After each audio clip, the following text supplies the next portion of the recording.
Morning, everybody, and good morning, everybody, and thank you for joining us today. Many of you know I'm Mike O'Sullivan, co-CEO of One South Coast Chamber, and we're very happy to have such a great turnout.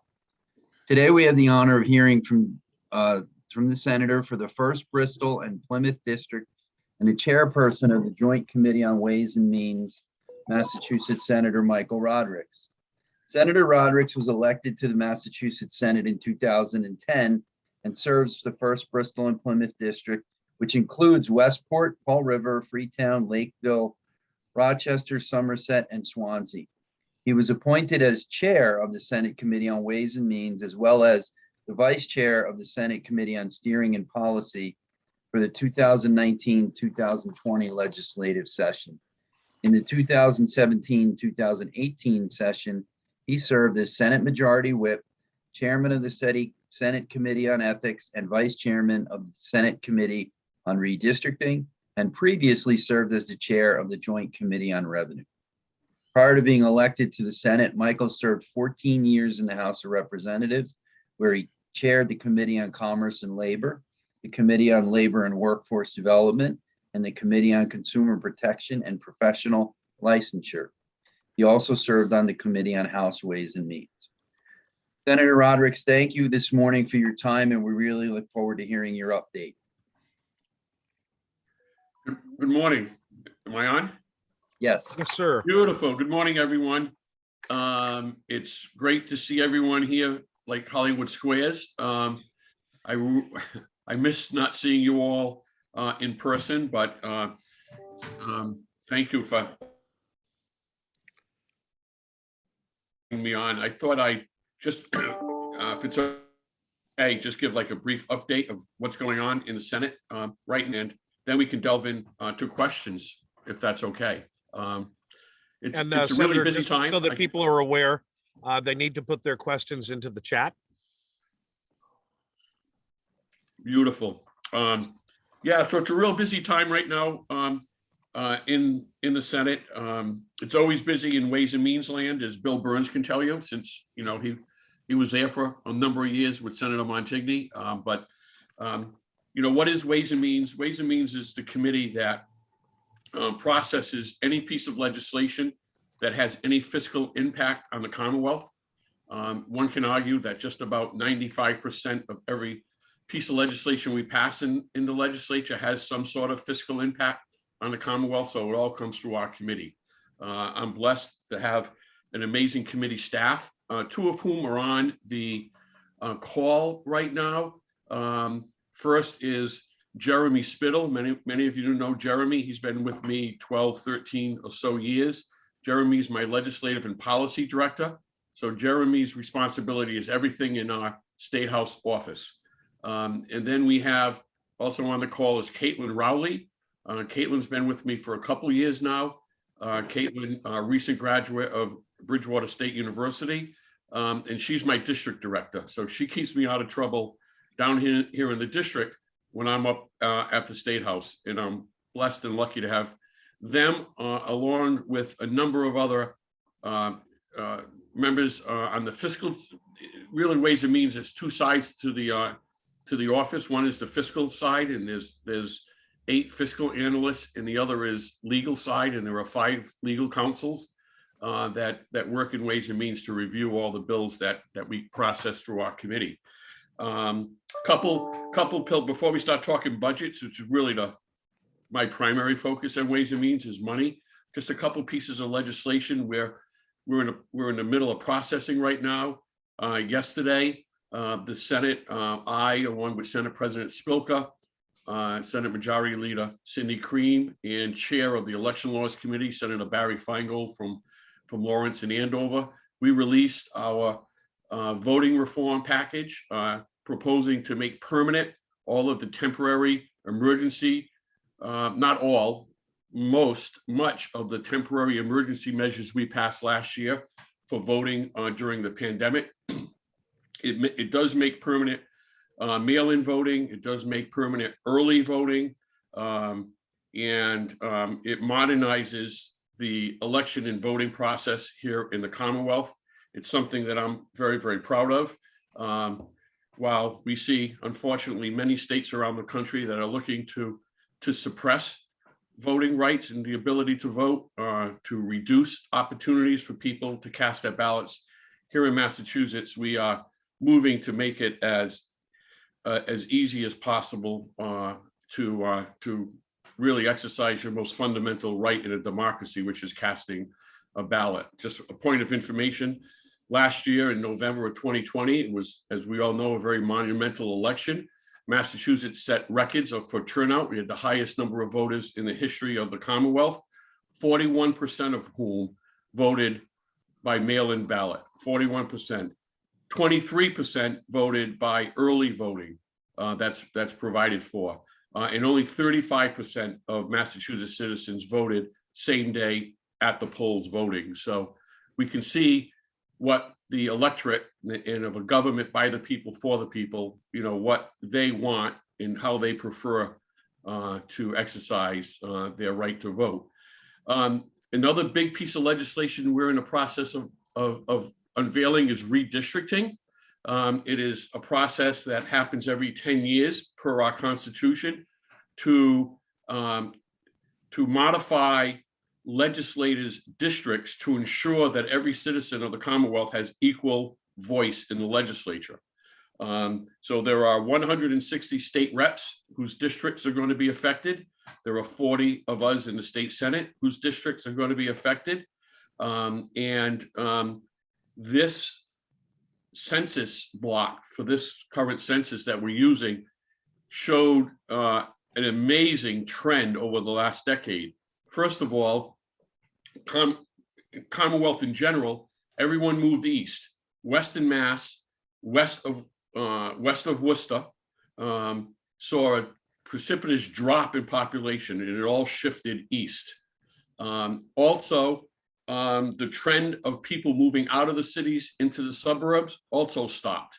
Our cities, for the first time, including our cities of Fall River and New Bedford, saw material increase in the number of residents within the cities. So Massachusetts generally moved east and became more urbanized than what it was over the last 10, 20 years.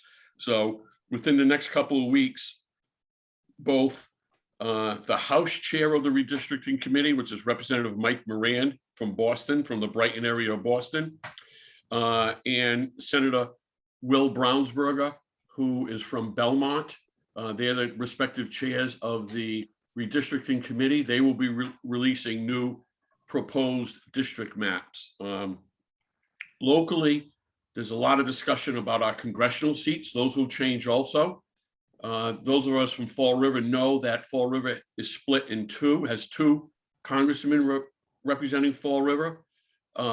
South and east side of Fall River, along with going east, Westport, Dartmouth, New Bedford, down to the Cape, is Congressman Bill Keating.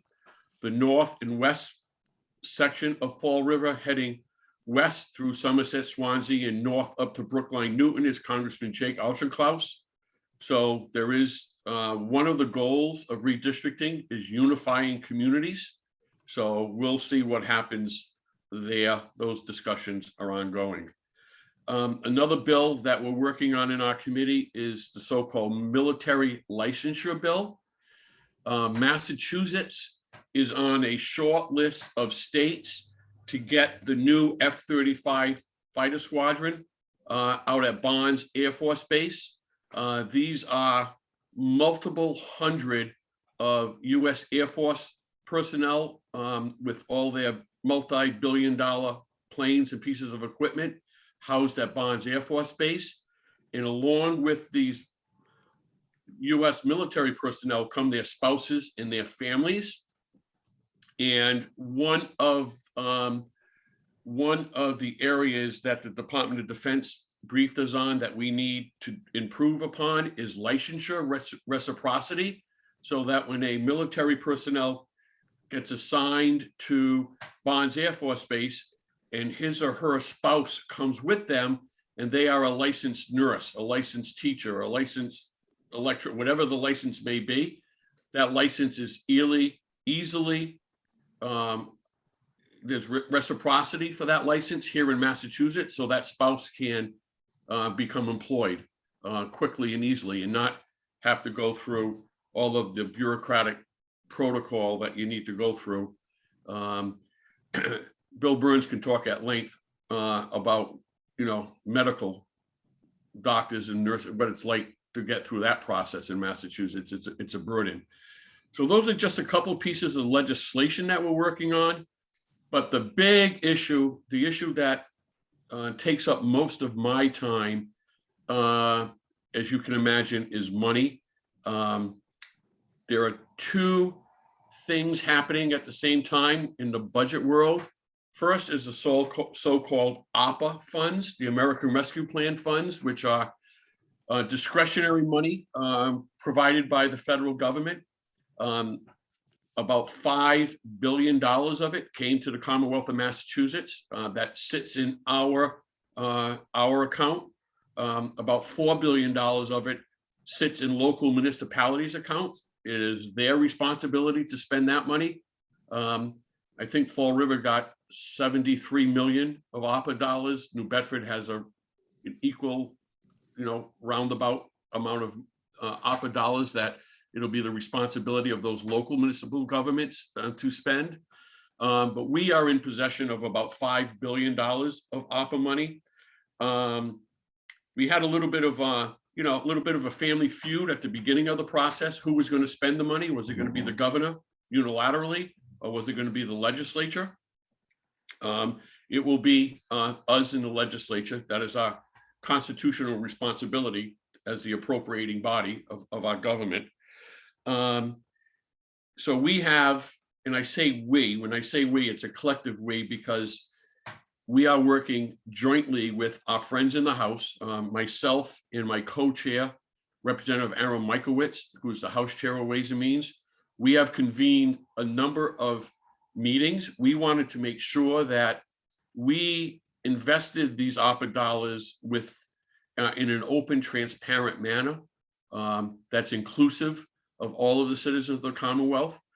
So we have had 4 major public hearings to date. By the way, these hearings last 7 to 8 hours each. The next hearing is actually today, beginning at 11 o'clock. The focus is on education, equity, and families, and social safety nets. That's the focus on today's hearing. And then the last hearing is next Wednesday on October 6th, and it's an open hearing. So any and all matters can be discussed at these ARPA hearings. Then it will be up to us, Chairman Michaelwitz and myself and our teams, to propose to our colleagues how much of the $5 billion we should invest now, and where and how we would recommend we invest these dollars. There are strings attached to these dollars, okay? These are one-time funds. They are non-recurring. So many of the requests we get are for investments in areas that need to be sustained with future investments to continue that. And we won't be able to fund those requests. The other thing that's happening at the same time is that we closed fiscal year 21. Fiscal year 21 closed on June 30th. We closed fiscal year 21 with a significant surplus of dollars. Again, thank you to the federal government for investing all of these dollars. There's a lot of reasons for that. So we will be looking at also what to do with those surplus state dollars in the near future. And what I mean by near future is that the legislature is in formal session until the week before Thanksgiving. Then we break for Thanksgiving and the Christmas holidays, and we reconvene the first Wednesday in January. So we have a lot of money to spend, but sometimes it's easier to manage folks when there's no money, right? So right now, with all the money that we have to spend, there's lots of competing ideas of where and how to spend that money. We're relying on a lot of people on this on this phone call. I see a lot of familiar faces and a lot of people that we've had conversations about ideas of how to invest this money. So I'm going to stop and take a sip of coffee now, and if it's okay, I'd open it up for questions. Wonderful. Thank you, Senator, and please put your questions into the chat. As always, I've got a couple of questions just going to get things going. One of the issues that's been critical to the business community is the debt to the unemployment trust fund, and a repayment plan that would put all of it onto the backs of businesses in the form of rate hikes over the next 20 years. Is there any part of this, the planned funding at this point for those one-time funds currently in the legislature to address that challenge? It's absolutely on the table, Rick. The governor proposed using $1 billion to supplement the unemployment insurance trust fund. We did pass a major piece of legislation in July before we broke that would basically pay off the debt, because how unemployment insurance works is that it is an insurance fund paid for by premiums by employers. And when the state unemployment trust fund, the so-called SUTA account, becomes insolvent, like it did during this pandemic, then you go to FUTA, the federal unemployment tax account. And as long as you pay that federal deficit off by a time certain, I forget if it's the end, I forget exactly what that time certain is, but there's a time certain, there is no interest. Because of the volume and how deeply we were insolvent, there were going to be significant interest charges. So working with Governor Baker and his team, what we did was pass legislation in July. We in the legislature authorized the governor and his administration to borrow/bond for up to $7 billion in order to pay off the federal unemployment insurance debt, because it is less expensive to go to the open bond market to borrow money than it is to borrow money from the federal government, because federal government interest rates are set in the statute, whereas bond markets are open and flexible. So it was a significant savings to the business community by allowing the governor to borrow the money, pay off the federal debt, go to the bond market and borrow the money to pay off the debt, and then to charge employers over 10 to 20 years this debt, rather than having to charge it all in one fiscal year. With that being said, the amount of debt, I don't know what it is, to be honest. It's in the 5 to 7. It's significant. Okay. There is discussion of using some of the ARPA dollars in order to pay down some of that debt. Great.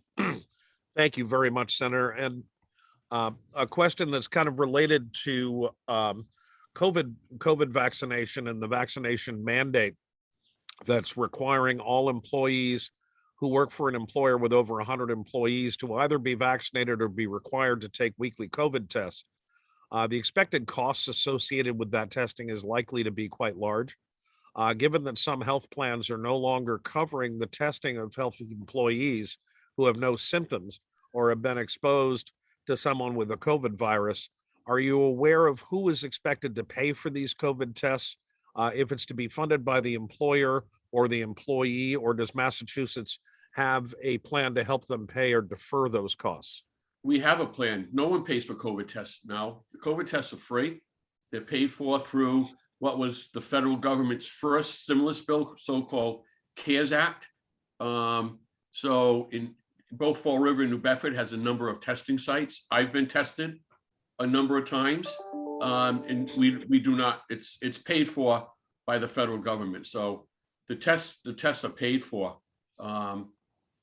Excellent. How far forward that will be, I don't know. Yep. Excellent. Senator, one of the Chamber's priorities has been early childhood education and care. And as you see the ARPA funding issues surface, has this critical issue that helps get people back to work and prepares children ultimately for the world of work being addressed? I had a meeting just this week with two of my local experts in early childhood, Sister Kathy Harrington, who's run the Boyd Center for about 40 years. Yes. And Joanne Sprague, who Two you know, legends. two legends in early childcare, just to figure out, okay, so there are two areas that we know we need investment in: childcare and workforce development. Right. And we're struggling, to be honest with you, of how to invest in these areas using one-time non-sustainable dollars, right? Which normally means capital or infrastructure. It does not mean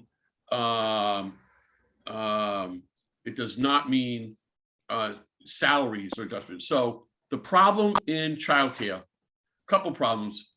First of all, the same problem that every employer on this call is probably having: availability of workforce, right? There's nobody, you can't hire anybody, right? Second is childcare wages are low, that they do not attract new people into the workforce. So the short answer to what I'm making a long answer is yes, childcare is at top of the list. It is easy for us just to put more money into the slots, the so-called childcare voucher slots. But if the childcare providers do not have the personnel, they don't have the staff, what good is it? Same issue we're having around in healthcare around mental health and behavioral health. Yes. Big issue is something called ED boarding, emergency department boarding, where people are presenting at Charlton or St. Luke's Hospital emergency department that have mental health, behavioral health issues. The hospital is not prepared in order to deal with these issues. So now we have two problems. One is, where are their beds? Right. And we've done a great job over the last few years of putting tens of millions of dollars into creation of new beds. I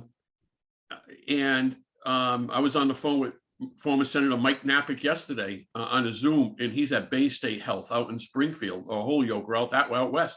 He goes, Mike, we built 20 new beds because of the money you provided us. We only have staff for 7 of them. So again, you build the infrastructure, the beds, but you have no staff. You don't have the staff. Right. So that, and what we need are people. We need people, immigration is shut down into this state, into this country. Industries like childcare, industries like long-term care, or nursing homes and rest home facilities, they just don't have the staff. They need people. Yeah, and obviously we at the chamber are hearing that constantly. We just were able to put forth a successful job fair, but to be honest with you, there are still many more openings than there are at this point people entering the workforce. Yep. One of the questions came from one of our city councilors in New Bedford, Ian Abreu. Could you please explain the process for how municipalities may apply for the state's ARPA appropriation? They're being told here in New Bedford that it's essentially going to be a grant program of sorts and that it is yet to be activated. Can you possibly shed some light on this? And are there caps for which cities and towns can apply? Or is it based on population? New Bedford and Fall River and other communities that are above 50,000 population are so-called entitlement communities by the federal government. Yep. So their ARPA dollars have already been deposited into their accounts. Okay. So I don't represent New Bedford, so I don't know New Bedford's numbers. I do know in Fall River, they have $73 million available to be spent with strings attached, similarly to the strings that are attached to our state ARPA dollars. So the communities, non-entitlement communities, like in my world, it's the Westport, Somerset, Swanseas, blah, blah, blah of the world. They have much smaller allocations, all about $1.5 million in that range, Right. give or take, right? They had to apply by a date certain in order to get that money transferred into their municipal accounts. My understanding is they all have. And then it is up to the traditional appropriating process in towns with town meeting form of government. Town meetings are the legislative branch. They are the appropriating body. In cities, there are different structures, whether they have a quote unquote strong mayor or weak mayor system in a city, and they would appropriate those dollars similarly to that they appropriate any sort of dollars. Ian had a follow-up question that said that he was discussing actually perhaps cities' access into the state's $5 billion. So not the tranches that have already been received. I'll be honest with you, perfectly blunt, Ian, you got your 73 million from the feds already. I don't see the municipalities getting a piece of any of these federal dollars. They'll go into the big buckets that we will be investing in, whether it's healthcare, whether it's infrastructure, such as broadband infrastructure, street, roads, culverts, climate change modifications. So supporting your local chamber of commerce. Supporting your local chamber of commerce. We're not afraid to do that. So I don't see municipalities getting more than they've already received, which is very significant. Yep. And of course, I would assume as things go forward that there'll be once the infrastructure bill passes, then there will start to be that kind of process where for infrastructure needs, the cities and towns will be applying to the states. So infrastructure is an allowable use of ARPA dollars, both on federal and municipal levels.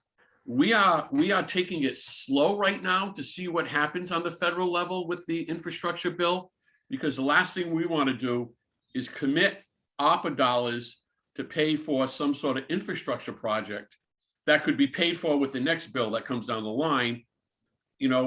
So we're taking it slow. Now remember, these ARPA dollars do not have to be committed until the end of December 2024.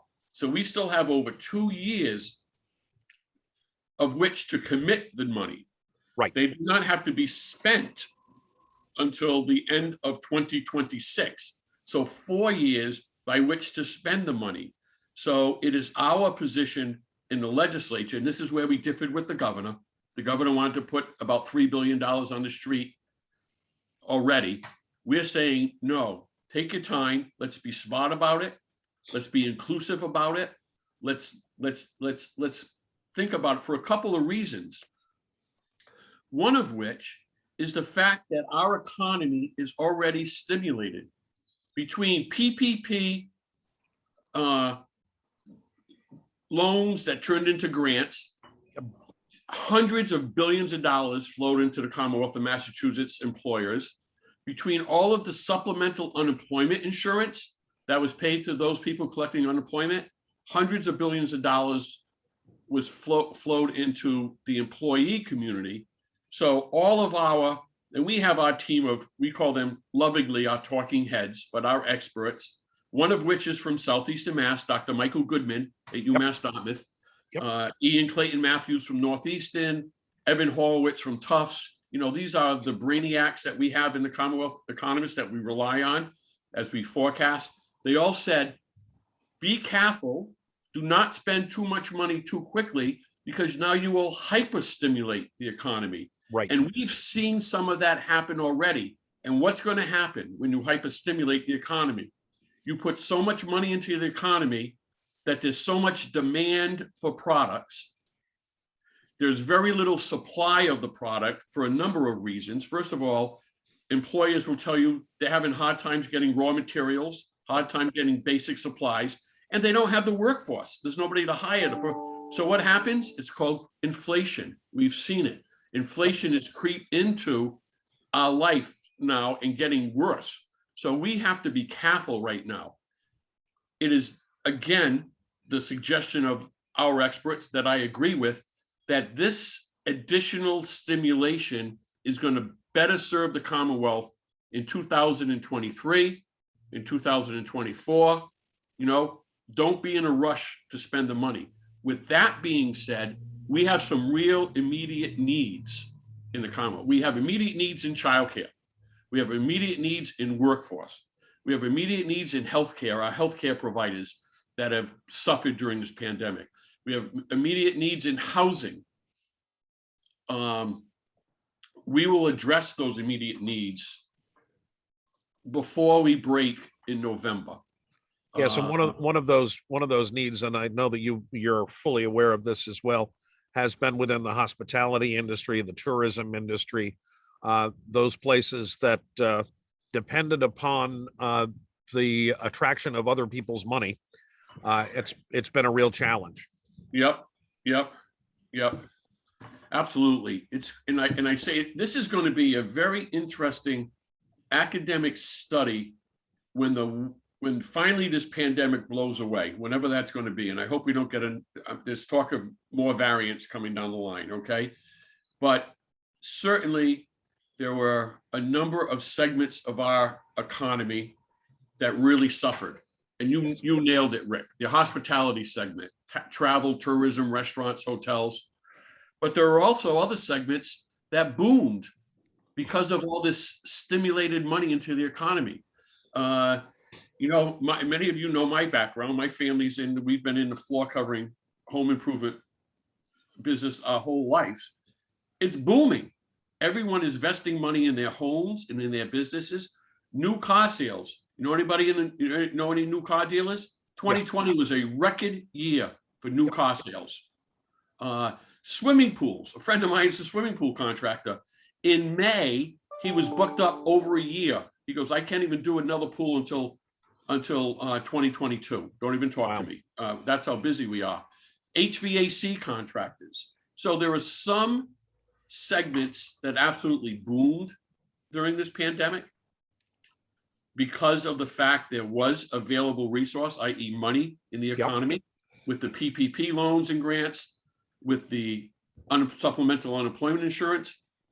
But there were some industry segments that were very much harmed, which is why, the federal government put a lot of money into the shuttered venue grants, and a lot of our friends in the hospitality and tourism industry received significant amount of support already, and we're looking to do more if we have to.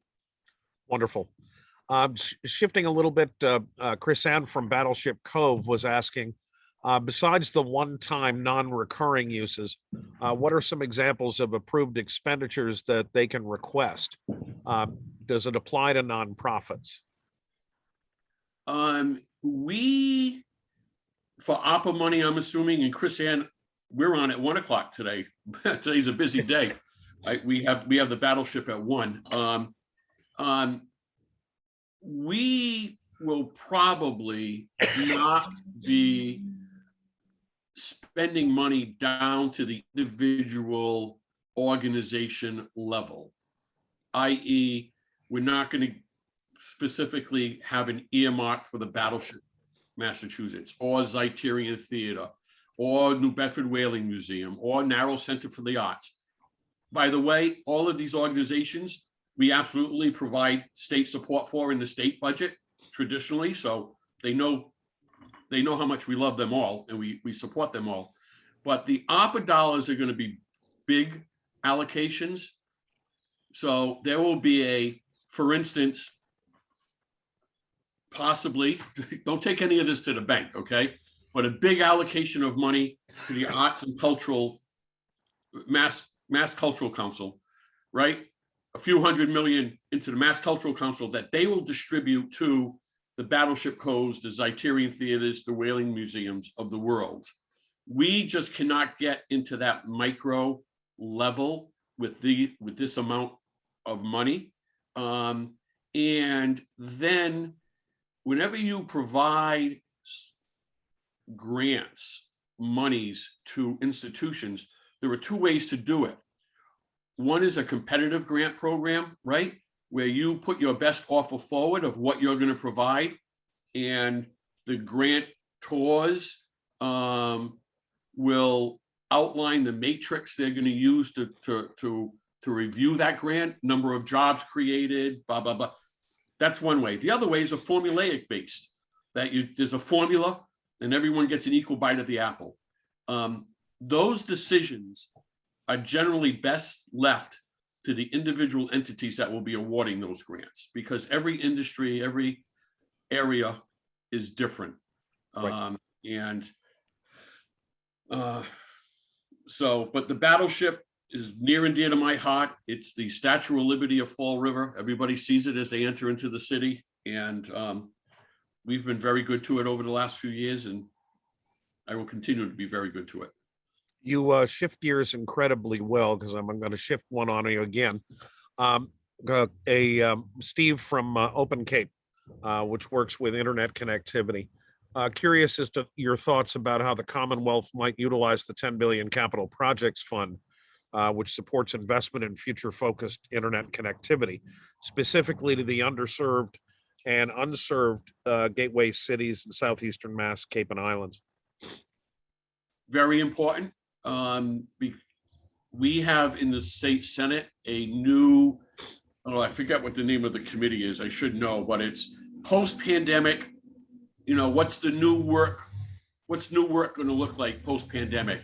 More and more remote, more and more of these Zooms, and more reliance on internet and broadband capacity. And that was exposed during this pandemic, that there's still lots of inequality. Maybe that's one of the reasons why everyone fled Western Mass and moved east, because there's no ability for them to do their job remotely out west, because they don't have the internet broadband capacity. It's an explicit allowable use of ARPA money. They explicitly listed broadband access. So we rely on Mass Tech Collaborative to advise us how to best invest those dollars. Open Cape, the Cape and the Berkshires are the two areas that have seen the greatest amount of focus over the last decade. My understanding, we're finally getting pretty close to full build out. We're not there yet, but we're finally getting something pretty close. I don't know if Vinny DiMacedo's on this call from Bridgewater State. I don't know if Vinny's on the call Yeah, either. Vinny is a former colleague of mine in the state Senate. He's now over at Bridgewater State University. He was actually the ranking Republican, the ranking minority leader on my committee on Ways and Means, and a very close and dear friend. Well, Vinny approached us last year on a proposal that we fully funded and we're looking to expand relative to cybersecurity. One of the biggest threats to us, both locally, statewide, and nationally, is cybersecurity. We've seen already where the major gasoline pipeline running west to east was shut down because of cybersecurity. We saw what happened with the steamship authority that was into and shut down because of cybersecurity hacks. I have this paranoia. My biggest fear about cybersecurity are our local municipality. New Bedford was hacked, right? Yes. With ransomware. Think about how much personal data each one of our town or city halls have on us. They have our whole lives on their computer files. How much capacity does our local municipal officials have to recognize a potential cyber hack and to deal with a potential cyber hack? So we are setting up statewide a number of these so-called cyber ranges, working with our state universities as the hub. Our spokes are going to be our community college. I've had many conversations with President Douglas about this issue. They will be our hubs so that we can properly train, especially our public institutions. I'm sure South Coast Hospitals, I'm sure Bay Coast Bank I'm sure these major private institutions have significant investments in security in their cyber world, much more so than I believe than, my town hall or Westport Town Hall or Somerset or Swansea or Dartmouth, right? So that is another area. It opens up a world of new employment opportunities. This is a new industry that's going to be seeking many employees. And B, it's something that we have to be on the lookout for and be prepared for.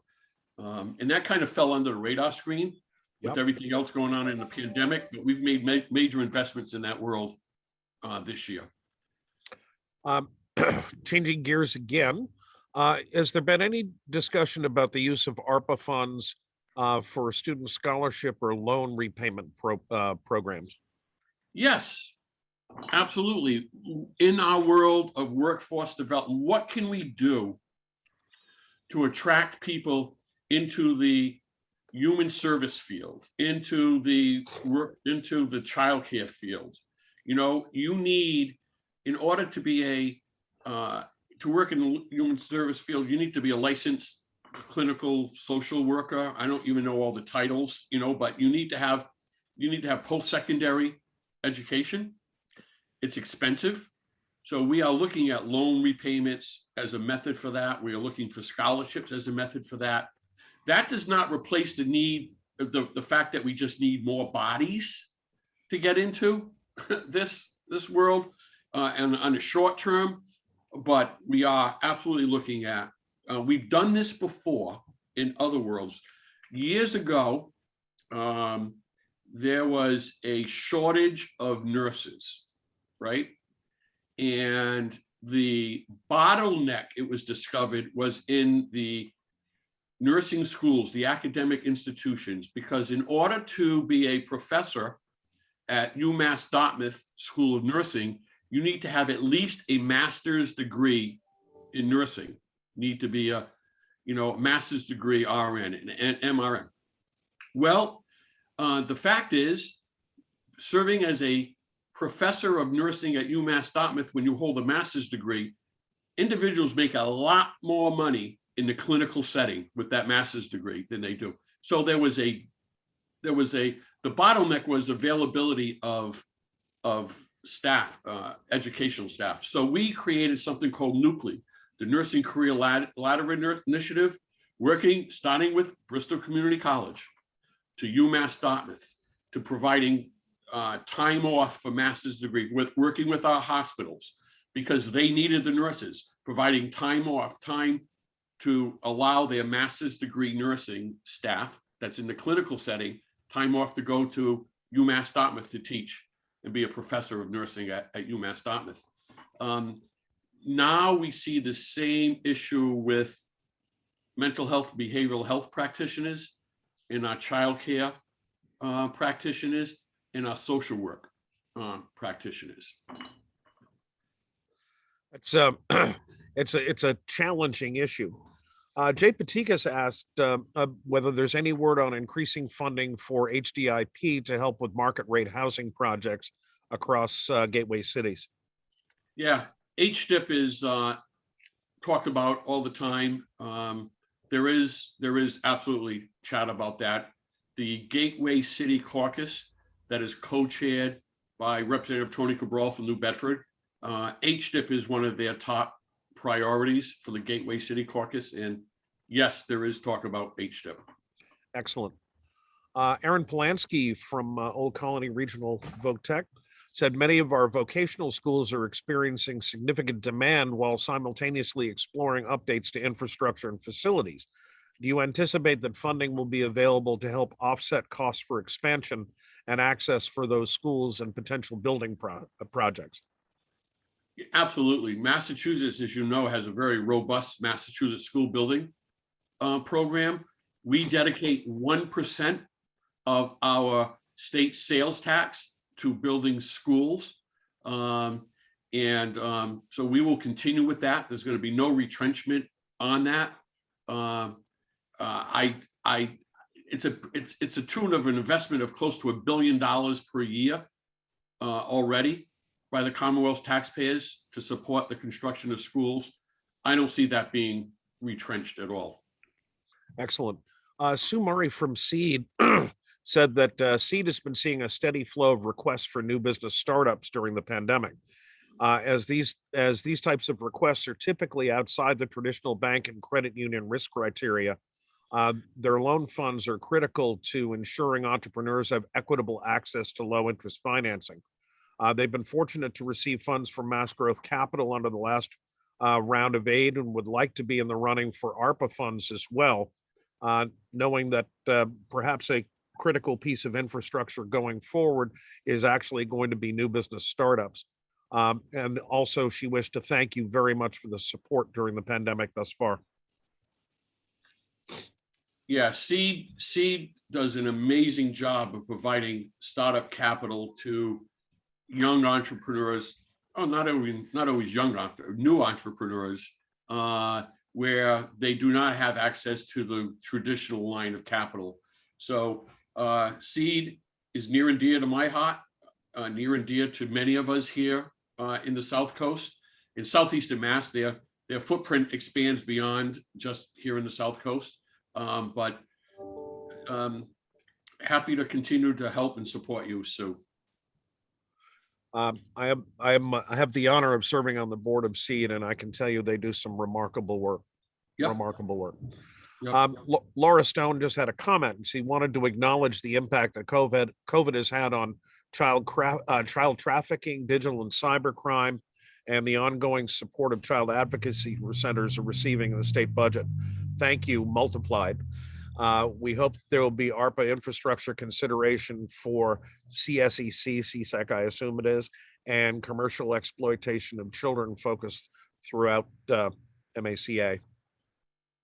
Yeah, child trafficking, human trafficking is actually a major focus of my good friend and colleague from New Bedford, Senator Mark Montigny. Yep. And we passed in the budget and adopted, finally the House adopted major human trafficking legislation. And we're also happy that finally, after close to a decade of trying, we were able to ensure that our CACs, our Children Advocacy Centers, of which ours here in Bristol is probably the best, and I'll brag about it, has their own line item in the budget. It's a real challenging issue because our children's advocacy centers have grown up around the state. They're critically important. It doesn't matter if you're from Bristol County or Berkshire County or Norfolk, they're critically important everywhere, but they all grew up differently. Some grew up as part of the district attorney's office. Some grew up as part of the hospital healthcare system. Some grew up as their own nonprofit organization. I've often said that if we had it all to do over again, we would fund and support these organizations much differently than they are now. We would not be so disjointed. The reality is, though, we can't blow them up and start over, right? So we have to be flexible. So the best way to do that, as I've been saying for years, is to stop offering state support in the form of what we call earmarks, right? Where we use our legislative capital in order to get some particular funding for a particular organization, but to create their own line item. And we did that in this budget for the first time. And now that the line item, I always say to organizations, if you live by an earmark, you die by an earmark. Because the first thing to go when there's an economic downturn are earmarks. Right. So I'm happy for our CAC, and every year we have our annual breakfast, CAC breakfast, and there's not a dry eye in the breakfast as we hear the stories and witness what our CACs sadly do throughout the year. Senator, we have exhausted our questions and hopefully not exhausted you. I know you've got a full day ahead of you. I am lucky because I think I have a little bit of time to catch my breath, and then I'm meeting with President Douglas. Right today, Laura. Yep, we have our BCC legislative meeting, and then later on today we meet with our friends at the Battleship. So Fridays are a busy day, but let me thank you all. You know, I always say what I love most about my job is the diversity of issues that I deal with every day on an hourly basis. We go from childcare, we go to workforce development, we go to controversial issues like expanding voting rights or expanding women's rights to choose. You know, we have all these issues that we bounce back. So I'm never bored. And let me just give a little personal plea here to all my friends on this call. You know, I'm honored that Senate President Spilka chose me to chair the committee on Ways and Means. I never thought I'd finally become chair of Ways and Means and then a pandemic would strike, but it is what it is. And I always used to joke, you know, when I was a rep or even an early senator, you know, I would be around locally. I'd be at the opening of every envelope.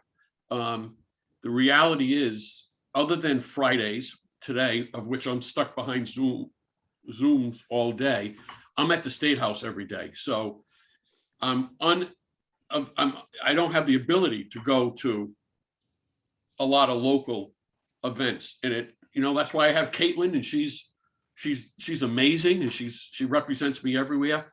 But don't think because I'm out of sight that you're out of mind. Every day I'm thinking of you, and you know, I have a lot of statewide responsibility as chair of Ways and Means, but believe me when I tell you, the South Coast is going to be well taken care of. We have not had a chair of Ways and Means since Senator Montigny had the honor back in the late 90s. I'm the first from the Fall River side of the South Coast to ever chair the Ways and Means Committee.